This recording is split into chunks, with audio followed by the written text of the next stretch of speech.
ہوا محل میں SI عشرت کا لکھا پریزن مہینے کی آخری تاریخ سنیے.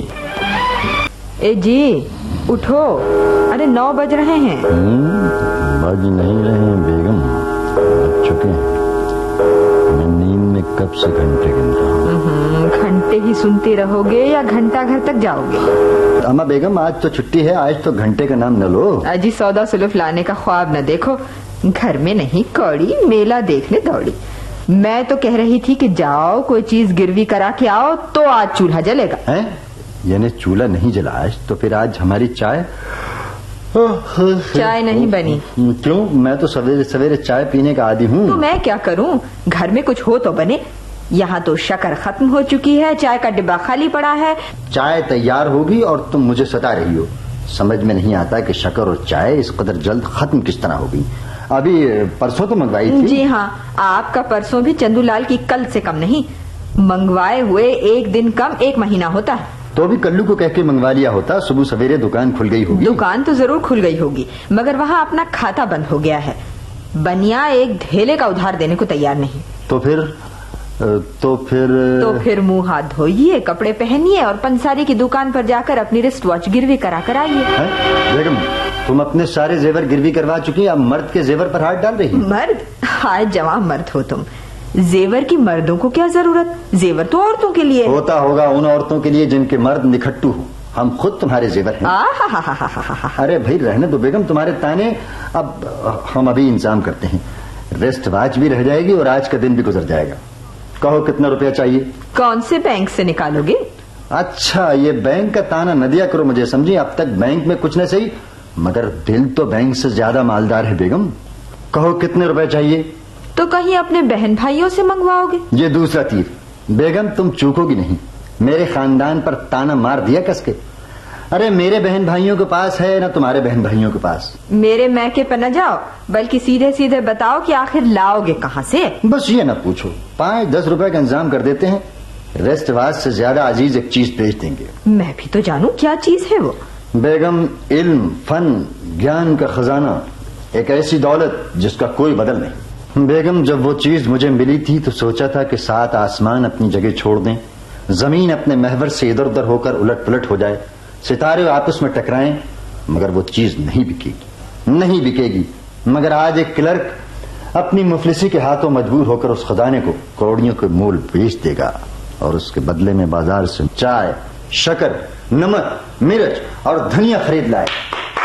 واہ واہ واہ واہ واہ، کیا شاندار لیکچر دیا ہے.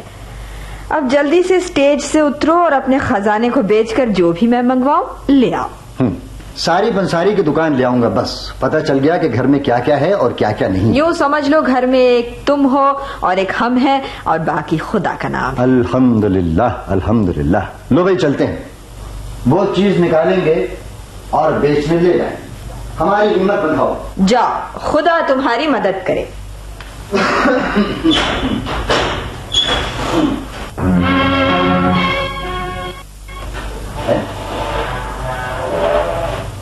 ارے کیا ہو گیا؟ سمجھ نہیں آتا. یہی تو تھی بیگم. کیا ہے؟ ارے بھائی ادھر آؤ. کیوں؟ بھائی وہ کتاب کیا ہوئی؟ کتاب کون سی؟ وہ جو ہمیں BA میں انعام میں ملی تھی. ارے وہ سنہری جلد والی. جی ہاں جس کا ذکر کالج کی تاریخ میں سنہرے حرفوں میں ہے. وہ تو کیا ہوا اسے؟ جھنگر کھا گئے؟ نہیں، ہم نے کھا لیا اسے. کیا مطلب؟ میں نے اسے پرسوں ردی میں بیچ دیا تھا. بیگم تم نے یہ کیا کیا؟ اسے بیچ دیتی، ضرور بیچ دیتی، مگر ردی میں تو نہ بیچتی. اب پھوٹ پڑی گنگا جمنا کی طرح. خیر جانے دو. ہو تم اپنی آنکھوں کا خزانہ کیوں لٹا رہی ہو؟ مان بھی جاؤ. میں جاہل ہوں، مت چھو مجھے. نہیں. شادی سے پہلے تو دنیا جان کی تعریفیں کرتے تھے میری. کبھی کہتے تھے افلاطون کا علم نثار تم پر سے، کبھی کہتے تھے ساری دنیا کی شاعری تم پر سے قربان. وہ تو اب بھی نثار اور قربان ہے تم پر سے. ذرا زبان سلپ ہو گئی. اور بھائی اب معاف کر دو، اپنی حسین آنکھوں کو تکلیف نہ دو. یہ ریشمی زلفیں اڑ کر آنسو پوچھ رہی ہیں تمہارے. لگتا ہے جیسے بیت کی جھاڑیاں پہاڑی چشمے کا منہ چوم رہی ہیں. چلو ہٹو, یہ مکاری کی باتیں مجھے بالکل پسند نہیں. او ہو, اور شادی سے پہلے انہی مکاری کی باتوں میں تم جو اس قدر محو رہا کرتی تھی. جی ہاں, میں ہی تو دوڑ دوڑ کر کالج سے بھاگ آیا کرتی تھی. گھنٹوں خالہ جان کہہ کے امی کے پاؤں چاٹا کرتی تھی. جی ہم کہتی تھے, اور نہیں تو کیا میں کہتی تھی. اچھا خیر جانے دو, میں ہی دوڑا آیا کرتا تھا. ایک بات کہوں بیگم, برا تو نہیں مانو گی؟ کہیے نا, برا ماننے کی کیا بات ہے. میں نے سوچا کہ شاید تم برا مان جاؤ, تمہیں غصہ بہت جلد آ جاتا ہے اور پھر تم نہیں سوچتی کہ کیا کہہ رہی. جی ہاں, میں ویسے ہی پاگل ہوں کہ بات بات پر کاٹ کھانے کو دوڑ. ہاں دیکھو آ گیا نا غصہ, میں نے کہتا تھا. مگر آپ باتیں ہی ایسی کرتے ہیں کہ بس آگ لگ جائے. اے بھائی, تو اب ہماری باتیں آپ کو آگ لگ رہی ہیں. افسوس بیگم, تم سے ایسی توقع نہیں تھی. اب ہماری باتوں کی مٹھاس آٹے دال نمک مرچ میں ختم ہو گئی. دیکھیے آپ فضول باتیں لے بیٹھے, کہنے والے کچھ تھے اور کہہ رہے ہیں کچھ. لو اب میں واہی تواہی بکنے لگا. اوہو, میں نے تو ایسا نہیں کہا, اب کچھ نہیں کہوں گی, بس آپ جو چاہے کہتے رہیے. تو گویا میں بابلے کتے کی طرح بھونکتا رہوں. اللہ, آپ آخر اصل بات کریں گے بھی یا یوں ہی؟ خیر بیگم, یہ تو طے رہا کہ تم برا نہ مانو. نہیں مانوں گی, نہیں مانوں گی, نہیں مانوں گی. کہو تو لکھ کر دے دو. عجیب بات ہے. تو بیگم, ہمارے بچپن میں کبھی ایسا نہیں ہوتا تھا کہ مہینے کے ختم پر اماں جان شکایت کرتی کہ آٹا ختم ہو گیا, چاول ختم, گھی تیل ختم, شکر اور چائے کا ٹوٹا پڑ گیا. سمجھ میں نہیں آتا کہ اب ایسا کیوں ہوتا ہے. اس وقت تو جی ہاں, اب میں ہی تو ساری چیزیں اکیلے کھا جاتی ہوں. دیکھو بیگم, دیکھو تم پھر بیچ میں بولی, برا مان گئی. دیکھو اس وقت اکثر مہمان بھی آ جاتے تھے, مگر کبھی ایسی حالت نہیں ہوتی تھی جو آج کل ہے. یا تو اس زمانے میں برکت ہی برکت تھی, یا پھر ان لوگوں کا سلیقہ ہی ایسا تھا کہ کسی کو شکایت نہیں ہوتی. جی ہاں, ایک میں ہی بد سلیقہ ہوں. میں کہاں سے ان لوگوں کی برابری کر سکتی ہوں. آپ یہ تو نہیں دیکھتے کہ مہنگائی کس قدر بڑھ گئی ہے, چیزوں کے دام روز بروز بڑھتے ہی جا رہے ہیں, اور آپ مجھ پر بد سلیقگی کا انتظام لگاتے ہیں. اوہ بیگم, میں نے تم کو بد سلیقے کب کہا؟ میں خوب سمجھتی ہوں. آخر میں اس قدر بد سلیقہ, پھوہڑ اور فضول تھی تو شادی کرنا ہی کیا ضروری تھا؟ کیوں, کہیں اور ماتھا رگڑتے؟ جی ہاں, شادی کے لیے میں نے ماتھا رگڑا تھا اور تم نے کچھ نہیں کیا. میں نے کیا کیا تھا؟ فضول مجھ پر الزام مت لگائیے. فضول الزام؟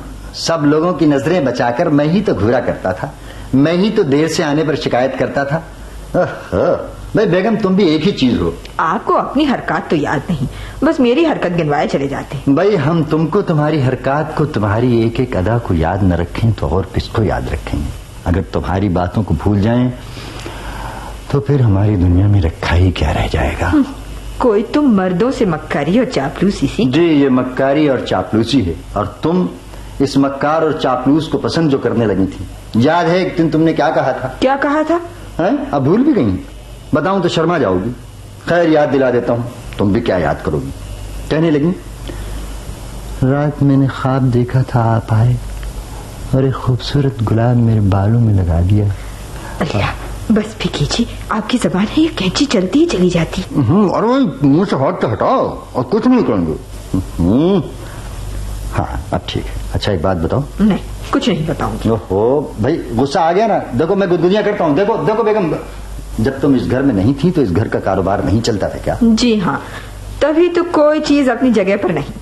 کپڑوں کا ایک جوڑا بھی سلامت نہیں, کسی کے بٹن غائب, کسی کا گریبان ہنستا ہوا, بستر کی چادر مہینوں نہیں بدلی جاتی. ارے تو اس سے فرق کیا پڑتا ہے؟ اور پھر گھر کیا تھا, اچھا خاصا کلب بنا ہوا تھا. دیکھو بیگم, دیکھو تم میرے دوستوں کو کچھ نہ کہو, وہ بیچارے خلوص سے چلے آتے. جی ہاں, بیچارے ہی تو ہیں. جب بھی آتے ہیں, بھابھی چائے پلاؤ, بھابھی پان کھلاؤ, بھابھی یہ کرو, بھابھی وہ کرو. بھابھی کوئی نوکرانی ہو گئی. تعجب ہے ابھی تک نازل نہیں ہوئے. ارے بھائی انور صاحب کیا سو رہے ہو؟ لو, ابھی شیطان کو یاد کیا اور آدھم کا. میں تو صاف کہہ دوں گی بھیا کوئی اور گھر دیکھو, اب تمہارے یہ ناز نہیں اٹھائے جاتے. ارے بھائی ابھی آیا. بیگم بھائی خدا کے لیے کہیں کچھ کہنا. کیوں نہ کہوں, میں تو برابر کہوں گی. کیا کسی سے ڈرتی ہوں؟ بھائی تم کہاں ڈرتی ہو, تم تو شیرنی ہو شیرنی. مگر اس غریب شوہر کا بھی تو خیال رکھو, یہ تو ساری دنیا سے ڈرتا ہے. لوگ کیا کہیں گے. بیگم دیکھو, میری قسم ہے جو کچھ کہا سنا.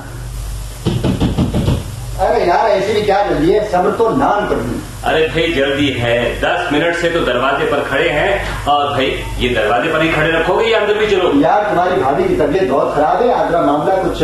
اور تو مزاج ہی پوچھ لو, میں چلو. نہیں مزاج بھول کیا سمجھو, بس تم چلو, میں اسے دوا پلا کے آیا. نہیں یار, بھابھی بھی کیا کہیں گی دل میں, ذرا مزاج پوچھوں. بڑے ٹھیک ہے, ٹھیک ہو جائے تو کھانا کھا لینے کا بھی رات کا, آپ تم چلو. نہ بھائی, ہم تو بھابھی سے بغیر ملے کیوں بھابھی؟ نہیں ٹلیں گے, چلال تو. اچھا بھائی چلو اندر چلو, آؤ. ارے بھابھی تو بہت سخت بیمار معلوم ہوتی ہیں. کیوں بھابھی, کیسی ہیں آپ؟ مر رہے ہیں, اور کیا ہے بھیا. ارے مرے ہیں آپ کے دشمن. یار انور, آج تو بھائی ہم نہیں جائیں گے, بھابھی کی تیمارداری یہی کریں گے. اور ہاں, تم کیا کرو گے آج؟ ہم دیکھو اپنے ہاتھ سے کھانا بنائیں گے اور بھابھی کو بھی کھلائیں گے. نہیں بھیا رہنے دو, ڈاکٹر نے منع کیا ہے کھانے کے لیے. آپ کو منع کیا ہوگا بھابھی, ہم کو اور انور کو کہاں منع کیا ہے؟ دیکھ تو یہاں بیٹھ, میں ذرا کچن میں جاؤں. ارے یار کیوں ہاتھ دھو کے پیچھے پڑا ہے, کہہ دیا نا کہ یہ بھی نہیں کھائیں گی اور میں بھی نہیں کھاؤں گا اور تم بھی نہیں کھاؤ. ارے بھائی کھانا نہ صحیح, ایک گرما گرم کافی کا کپ تو پلا دوں انہیں. نہ بھیا نہ, کافی بھی نہیں چلے گی. میں نہیں مانتا, کافی سے ذرا آپ کو آرام آئے گا. ارے یار تم کہاں جا رہے ارے ہو؟ بھائی کچن میں جا رہا ہوں, جانے دو, میں کافی بنا کے لاتا ہوں.